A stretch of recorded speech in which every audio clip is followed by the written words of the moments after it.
For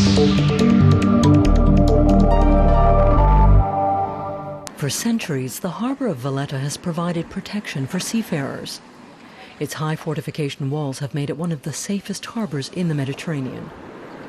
Today it's a popular stopover for tourist boats and a winter resting place for large yachts from all over the world. But people still arrive in Malta seeking shelter. In Valletta's military harbor, the Coast Guard is always on alert. Since the start of the unrest in North Africa, the Maltese have come to the aid of a large number of refugees.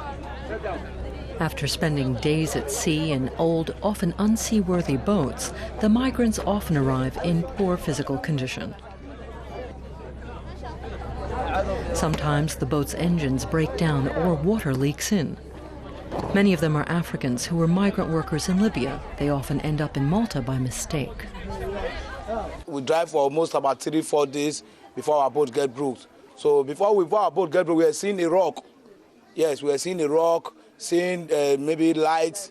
So we are thinking maybe we have got to Italy or maybe any of the Europe countries, because they always said Italy is near Libya. We don't even know about Malta. Malta came to rescue us on the 11 days we spent there. So we are drinking from the seawater, no food. We are drinking from the seawater. But being rescued in Malta can mean months behind bars. Asylum seekers are held in a secure reception center built with European Union funding. They have to stay there until a decision is reached on their status. These people, instead of remaining in Malta against their own will, with no hope in the future, and they feel despondent, they feel discouraged and so on, if they can go to other countries where they believe they can settle much better, I believe they would become people who can also contribute to the well-being of that country. Ahmed Bougra from Ghana is convinced that migrants can make a contribution to Malta too. He runs a hostel in Valletta with space for 800 refugees who've been granted residence permits. Bougra wants to help the Africans build a new life on the island. If people did not work and they had to stay on the streets, I think that it will, in a very small country like Malta, I think that it will cause much more problems. But the fact that people are useful, it has a sense of contribution. People are contributing back to Malta for the help that they get. Mohammed from Ghana is one of those people. He runs his own grocery store.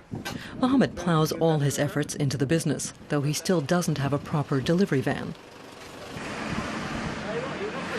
Mohammed wants to introduce African specialties to the Maltese, offering the locals a taste of his culture. The same way you can fry. My idea is if there will be like an African restaurant, which is already, you have already dish, they can try it there and they will know what is it. Because you have to explain to them how to cook it. Sometime maybe it will come good. If it comes good and he likes it, he will come. A boat going under. Joseph Kassar runs an agency that offers help to refugees. The walls of his office sport a mural that was painted by African migrants stranded on Malta. We see a woman raising her baby high. It illustrates their experiences. Dangerous desert crossings followed by perilous sea journeys and the hope of a better future. You would ask most Maltese for one value which they think defines us, and that is hospitality. I would look forward that this hospitality continues to be extended to all sorts of people, to those who come here and visit as tourists, but also to people who may pass through our island and be here because of something that went wrong in their country of origin. Malta leads the European Union in terms of granting asylum. Relative to its population, the island takes in more refugees than any other EU country.